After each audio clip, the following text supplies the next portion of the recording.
That's a really good question.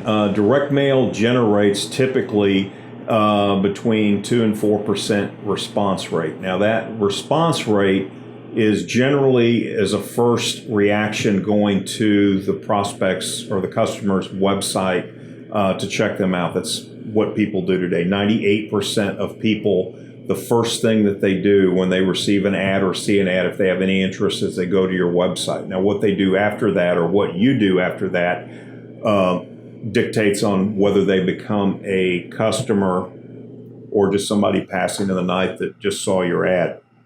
The real number that you want to ask is results. What kind of results do you get? And the answer to that question has to do with what an average customer is worth to your business.